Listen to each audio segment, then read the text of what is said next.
So that's Birdie in there. I just went out with Hallie for a minute, and I'm going to show you what I do to help a dog with anxiety like that.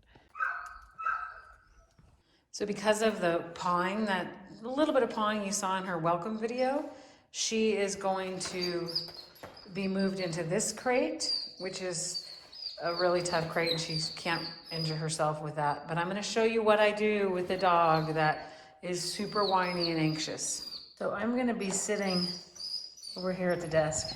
But first thing I'm going to do is work on tapping her down.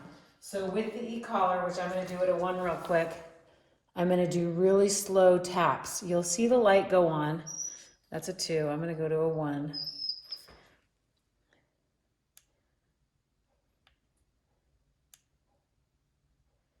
So it's a slow rhythm, right? On, off, on, off, on, off. I'm going to do that when she's up to get her to lie down. I'm not going to be saying anything. I just want her to try to escape the feeling of the e-collar stimulation and lie down, which is the beginning of getting her to be calm in her brain, is getting a more physically calm body. And a down position is.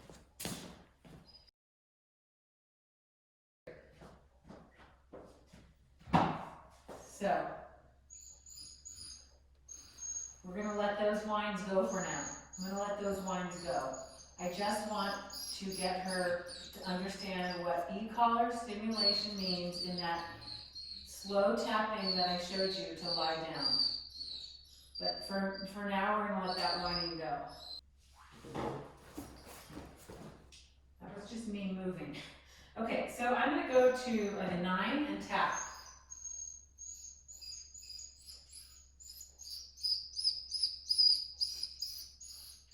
Rolling up. I want her to try to escape this feeling and just lie down.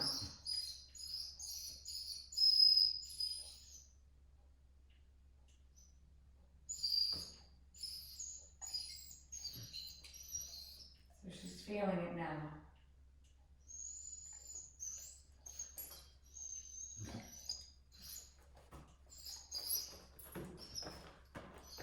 I stopped right there. When she started going down, I stopped. That got up to a 20. So there you have it.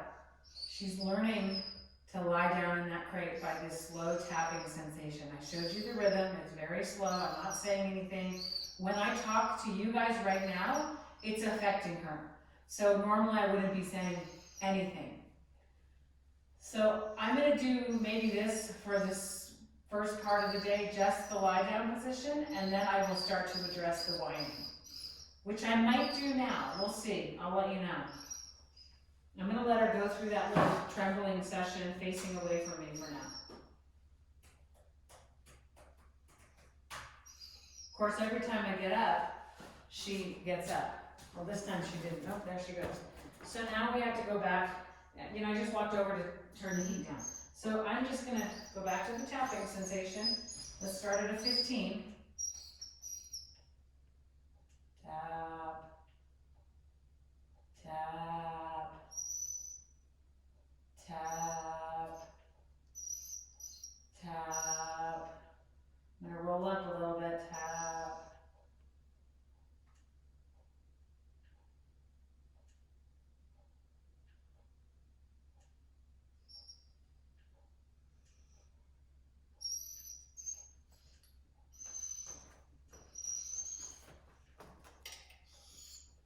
Stopped right there. So as soon as she started to lie down, I started rolling back down, but continued with that slow tap.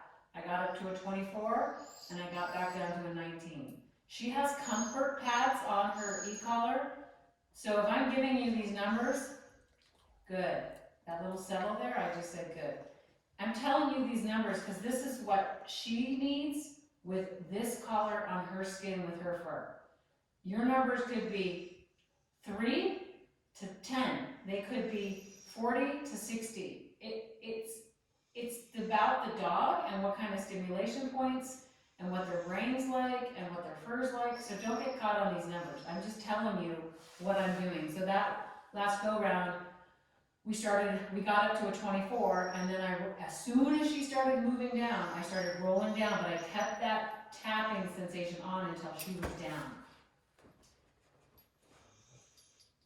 I want her to lie down. And a bonus for this is she's going to understand what that tapping sensation on the e-collar means for different reasons. Like, you could just be outside of a coffee shop wanting your dog to lie down, and you can slow tap on the e-collar. Over time, she's going to understand that slow tap, tap, tap means lie down.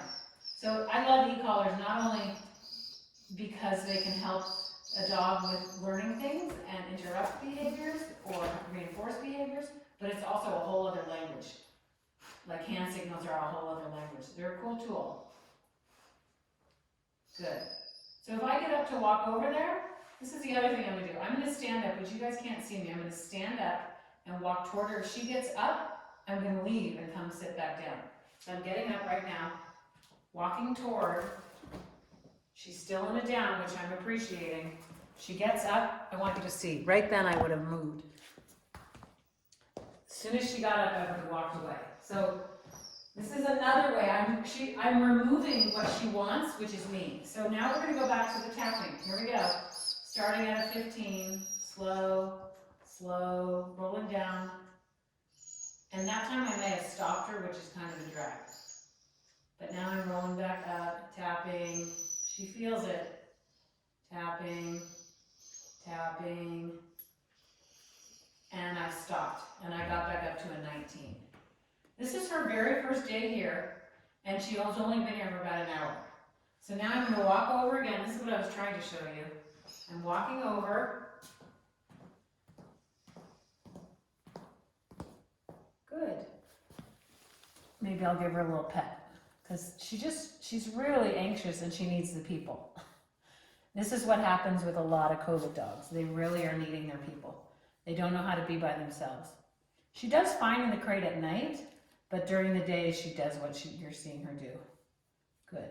So when I walk away, chances are she might get up and move with me, and we'll do the tapping thing again. And I'll start at like a 13 or a 14. And so when I do leave, I'm going to move slow. I'm going to kind of move slow. I don't want my quick movement upward pull her up with me. So I'm going to go slow, back away, walk away. Good. Walk back toward her. A little bit quicker this time. Good. Right there I stopped. Did you see her start to get up? So I stopped my movement toward her. Good. She did a little more settle. Yeah. She's a sweet dog. She just needs to learn how to be by herself. Don't you? And you know, a lot of people want to baby this behavior. I'm not babying this. No way, Jose. I'm teaching her what gets her what her wants. Nope. So now I'm leaving. Since she got up. Let's go back to the tapping at a 14. And she's down. That was a 14. So do you see how quickly she's learned this? Now I'm walking back toward her. I mean, that was fast, you guys. Good. Good. Can you guys still see her? You can see all of it. Good girl. Now if I walk over here and walk toward her, she gets up, I'm leaving. If I click this, nope, so I leave, right? That's a different thing going on there. I note her getting up. As I reached for the kennel door, she got up, I said, nope. Okay, so my video ended somewhere, cut out, so I'm back. What I was saying is, I note her that time and I left. Because what she wants is me to come over there and either pet her or let her out or whatever. So there's a few things going on. I'm using this as an aversive, like how do I escape this annoying thing? Well, every time I lie down, it stops. I'm not doing it now, but when I start doing it, she has figured out really quickly how to escape this annoyance at, 15 to 25, which is not super low. Don't get caught on a number either. Your dog might have a totally different number because of their state of mind, their hair, the stimulation points that you have on your e-collar. She has comfort pads. So everything's different for every single dog, so never get stuck on a number. Some dogs do this, they'll lay down at a 2 or a 3. Some dogs need a 50 or 60 to lie down. So every dog is different. because of state of mind, coat, meaning their fur coat, the stimulation points you have on the e-collar, what have you. So don't listen to my numbers and think they're going to be the same for your dog. So anyway, I'm tapping this, making it aversive. How do I escape it? I'm not doing it, I'm just showing you, I lie down, it goes away. The other thing I'm doing is I'm removing something that she wants, which is me. I'm removing something she doesn't want with this, but when I come toward it and I leave, like right here, I should have said nope and left, I'm removing what she wants. Does that make sense? So now we're going to go to tapping this, 12, tap. So I remove it. She did something, this annoyance goes away. Now I'm walking toward her. If she does something I don't like, which is getting up, then I will remove myself, which is what she wants. This is working, good girl. This is working in two parts, nope, of operant conditioning. One is removing a stimulus that she doesn't like to keep her in a down. Good. The other is removing me, which is what she wants, to encourage her to stay in the down. Nope. So I leave. Now I'm going to tap this to put her back in the down. I'm not showing her, I'm showing you. So I'm removing that because she did what I wanted, and now I want her to stay in the down. Good. I hope this makes sense. Nope. Removing what she wants, taking it away. Good. I didn't tap it that time. She's not in a very good down, but I'm going to take what I can get for right now and build upon it.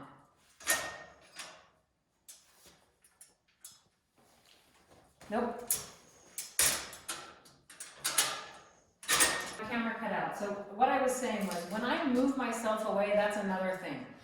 In operant conditioning, which is from B.F. Skinner, or Skinnerism, there's 4 quadrants. If you're really interested in it, it's pretty fascinating, you should look it up. But in a nutshell, when I say negative punishment or negative reinforcement or positive punishment or positive reinforcement, the negative is a subtraction.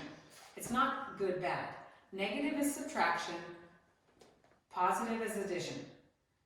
Punishment is used to decrease the likelihood of a certain behavior. So you use punishment to help a dog learn not to do a certain behavior. You don't like the behavior, you punish it. And let me explain more about that in a second. And reinforcement is when you're trying to increase the likelihood of a certain behavior, right? So she's about to get up. I'm going to let her drink water if she wants. So right now I'm going to add an aversive. So this is positive punishment. I'm going to add a tapping at a 10. She feels it, thinking about it. I'm going to roll down a little bit, and now it's off. So that was positive punishment when I was tapping it. When I stopped, when I removed the unpleasant stimulus, that was negative reinforcement. So when I'm adding the e-collar and tapping it like that, it's positive punishment. I'm adding an aversive stimulus or something unpleasant to decrease the likelihood of her standing up, right? I don't want her standing up. So I'm putting it on, turning it on, turning it on, turning it on. As soon as she lies down, now I've gone into negative reinforcement. I have removed the unpleasant stimulus in order for her to understand, like, stay in the down. It doesn't happen when you're lying down. It only happens when you're standing up. And standing up right now in the kennel is not what I want. So I'm going to do it at 8. I'm adding this because I don't want her standing up. Positive punishment, I stop doing it. Negative reinforcement. I remove the unpleasant stimulus to increase the likelihood of her staying down. And that's the behavior I want. The standing up is the behavior I don't want. I hope that makes sense. So that's how I'm using positive punishment, by adding this on, and then negative reinforcement, I take it off when she complies. It's just like the seatbelt in your car, people. When you get in and it ding, ding, ding, you clip that seatbelt because you don't want to hear the dinging anymore. That is negative reinforcement. It's a great example of negative reinforcement. You're removing that unpleasant sound, the dinging, to increase the likelihood that you're going to clip that belt. I hope that makes sense. Okay, so the other bit is when I go toward her, and if she were to get up, See how she's up? Nope. Now I'm removing something she wants. I'm removing what she wants, which is me, right? And then she went back down. To decrease the likelihood of her getting up in the future. So I'm taking it away. So when a dog is pawing at you, or jumping on you, or whatever, and we stop petting them, they start to realize, oh, when I nod her hand or paw at her, she doesn't pet me. But if I stop doing that, she pets me. And often what we do is we pet the dog that's pawing at our hand. So we're reinforcing what they're doing. Anyway, so I'm removing negative, taking away something, which is me. I'm removing a pleasant stimulus to decrease the likelihood of her getting up. I hope that made sense. And then the other bit I use is positive reinforcement is when she's lying there, I can reach in and pet her. I'm reinforcing her behavior of being in the down, right? Or you can try to feed a dog. I don't know if she'll eat it, probably not. Oh, maybe. So when we do treats, that's an example of positive reinforcement. I'm a balanced trainer. I use all quadrants. I don't just exist in one quadrant. I use them all. So this is an example of positive reinforcement. Me petting her right now to increase the likelihood of her to stand her down, to continue on this behavior that I like. I hope that makes sense. So that's just a nutshell, quick little nutshell, hopefully not too confusing, about what I'm doing with her in here and trying to help her remain in the down, and that's the beginning, that's the gateway to helping her not whining in the crate. Eventually I will start to use the e-collar to work with the whiny parts, but not right now. I just want her to realize, just stay down in the crate, that's what you're gonna get, and maybe by this afternoon, I'll be rolling to really low numbers for her, and every time, and I'll show you real quick, so maybe on a 6, every time she whines, which she's not, she thinks, I don't know what she thinks is in my hand, but I'm trying to show you guys. Every time she whines, I would, let me see if she'll whine. Let's see if she whines. We'll see.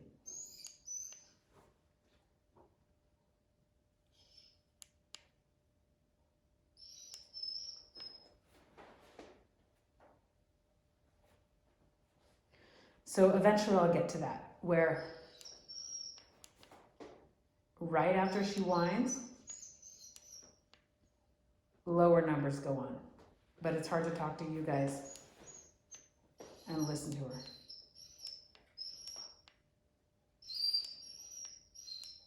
But I'm gonna stay with doing just the down position for now.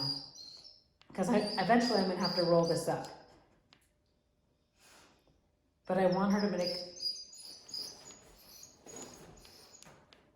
make the connection that she whines, she gets stim. And it's not about me saying anything. It's like a bark collar, but different. All right, I hope this is helpful. Bye.